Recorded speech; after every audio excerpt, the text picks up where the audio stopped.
મિત્રો, છેલ્લા ઘણા સમયથી ગુજરાતમાં અનેકો વખત ફાસ્ટ ફૂડ અને પેકિંગવાળા પડીકાઓમાંથી અનેક જાતના વિવાદિત કિસ્સાઓ સામે આવ્યા છે, જેમ કે ઉંદર, વંદા, ગરુડી જેવા જીવજંતુઓ નીકળ્યા હોવાનું સામે આવ્યું છે અને તે વિડીયો પણ સોશિયલ મીડિયામાં ઘણીવાર વાયરલ થયા છે।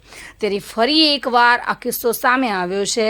મહેસાણા જિલ્લામાંથી ડી-માર્ટ મોલમાંથી ખરીદી કરવામાં આવેલા મિલ્કી મિસ્ટ બ્રાન્ડના દહીંમાં ફૂગ હોવાનો ગ્રાહકે આક્ષેપ કર્યો છે। આ અંગે વિડીયો પણ બનાવીને ગ્રાહકે સોશિયલ મીડિયામાં શેર કર્યો છે।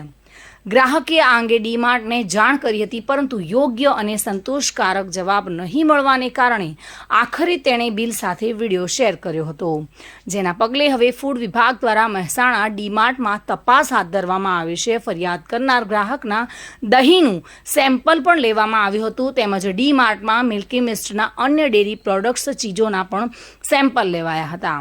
દહીં, ચીઝ અને પનીર સહિતની ચીજોના સેમ્પલ લઈને ફૂડ વિભાગે કાર્યવાહી હાથ ધરી છે। મારું નામ પૂજારા કાર્તિક ધીરજલાલ। આ ડી-માર્ટમાંથી ડબ્બો લીધેલો મિલ્કી મિસ્ટનો, અને આ જે દહીં છે એની અંદર ફૂગ વળેલી છે।